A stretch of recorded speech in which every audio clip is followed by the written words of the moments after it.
Today, Donald met with a chicken man. Hmm. No, not Frank Purdue.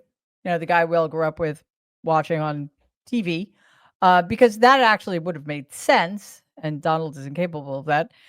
He flailed his way through yet another embarrassing foreign policy event and swore in Senator David Perdue as ambassador to China. And then he took questions, ill advisedly, on U.S. China relations, which of course was embarrassing for him. China says in order to have substantive negotiations, you have to bring down your 145% tariffs. Are you open to pulling back your tariffs in order to get China to the negotiating table? No. A substantive, comprehensive, complex answer that takes into account all of the nuances of the issue and the crisis he's created. No. So what that means is that for those of you who rely on Chinese goods, congratulations. You now get to spend 145% more on them than you did before Donald was in office. Anyway, Purdue, the now ambassador to China, just got sworn into what is going to be for him the worst job in the world. Now, he's not actually affiliated with the chicken brand. He is tied to some deeply unserious diplomacy. So good luck to him on managing what is going to be our most complex foreign relationship, while Donald continues to tank the global economy like some guy on a bender.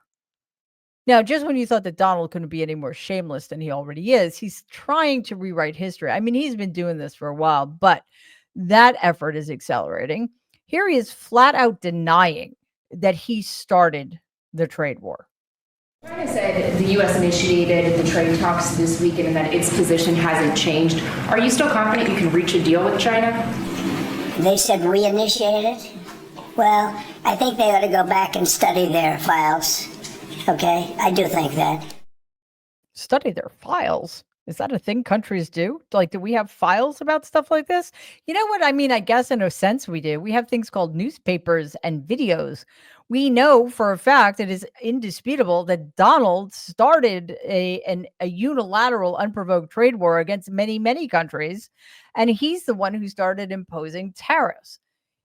In peak form, he doubled down with another fictional number that he loves to scream about. Switzerland, what do you expect? What do you hope to come out of it? We'll see. I mean, look, it's we were losing $1 trillion a year. Now we're not losing anything. That's the way I look at it. We were losing with China on trade $1 trillion a year, more actually, 1.1. But let's say $1 trillion. You know what we're losing now? Nothing. That's not bad. Okay. Again, it's the nuance that is so fascinating, the understanding of all of the underlying complexities of these issues. Are we losing? Had we been losing $1 trillion a year? No, that's a complete lie. Like, I literally don't know if you could even figure out like where the discrepancies are, or who makes more or who makes less. It's a very complex. Global trade is a very, very complicated business, far beyond Donald Trump's understanding. So now, though, he's saying that because we are essentially no longer trading with China, we're not losing anything. Well, tell that to businesses that count on the ability to import and then sell Chinese goods at a profit. Tell them that they're not losing anything. Because while Donald shrugs this stuff off, American families are actually losing money. A Yale Budget Lab study found that Donald's tariff scheme could cost families $4,700 a year. Now, I know to somebody like Donald Trump, that is an insignificant sum of money. But to the average American family, that is a massive amount of money. Like, that's the difference between being able to pay your mortgage for a few months, being able to survive a medical emergency, That's significant and potentially devastating. Now, getting back to that bogus $1 trillion claim, CNN fact checked it and said, quote, the United States has never approached a $1 trillion trade deficit with China. The deficit in goods trade alone hit a record of about $418 billion under Donald in 2018 before falling back under $400 billion in subsequent years, unquote. So let's tally this up. Donald wrecked our global standing kind of across the board, right? In terms of our relationships with our soon to be former allies, in terms of our economic might.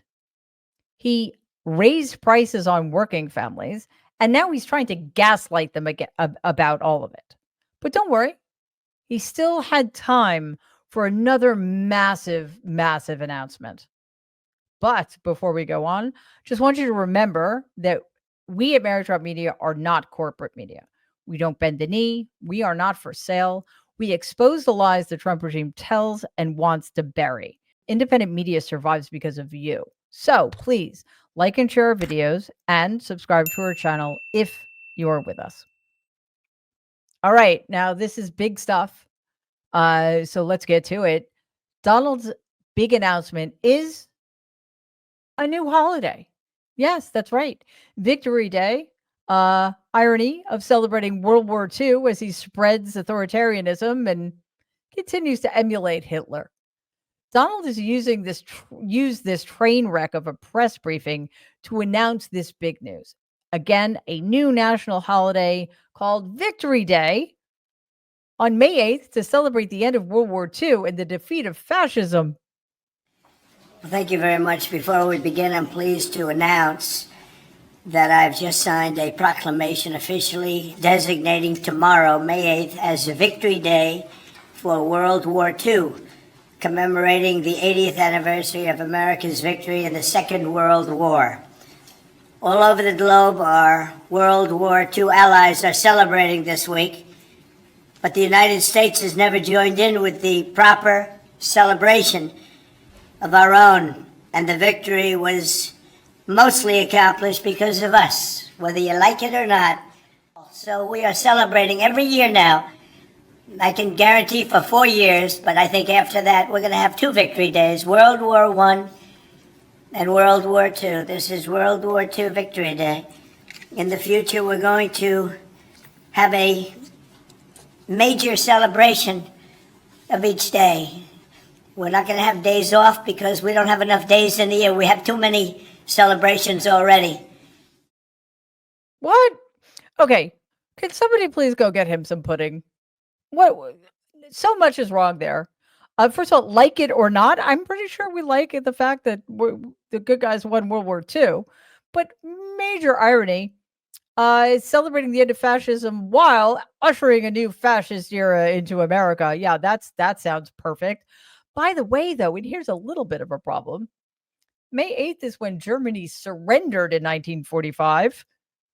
It ended the fighting in Europe, but the war continued in the Pacific until September 2nd, after the United States dropped atomic bombs on Hiroshima and Nagasaki. That's just a minor detail. You know, if you're honoring American sacrifice, you might want to get the date right. While Donald bragged about defeating fascism, I mean, literally, they're just promoting it and being fascist, actually. Think about it. He's freezing education funding. In fact, getting rid of the Department of Education. He's all for banning books that people like him don't like. And he's attacking institutions of higher learning in the most egregious and dangerous ways. Now, of course, he's obsessed with grabbing foreign land. Looking at you, Greenland, which historians are literally comparing to Nazi expansionism. He's helping to spread white supremacy. He's attacking diversity, equity, and inclusion programs and any corporations or institutions that believe in supporting those. American diversity is also under assault as he deports people, mostly with brown skin, including children and American citizens and children who were citizens, without due process. When a reporter asked him about deporting immigrants to Libya, a war-torn country where torture is rampant, Donald just kind of pretended he didn't know anything. Any other questions? Are your administration sending migrants to Libya? I don't know. You'll have to ask Homeland Security, please. Does nobody talk to him? Like, seriously, nobody in this administration seems to talk to anybody else. And I mean, I guess, if you think that that's a reasonable way to get out of answering a question, to pretend that you know absolutely nothing about what's going on in the country you're purported to run, maybe some people would be okay with that, but it's not okay. Donald spreads chaos. He is illogical. He is incomprehensible. And quite frankly, he is deeply unfit emotionally and psychologically. We're going to keep fact checking him, even though it means never having more than 2 seconds off at a time, because he never tells the friggin' truth. But everybody needs to know what is actually going on, what they're lying about, what they're covering up, so we know where we need to fight them hardest and most intelligently. Because in the meantime, if we remain ignorant, they are going to continue to erode our rights, and it's us who has to stand up for our personal freedoms.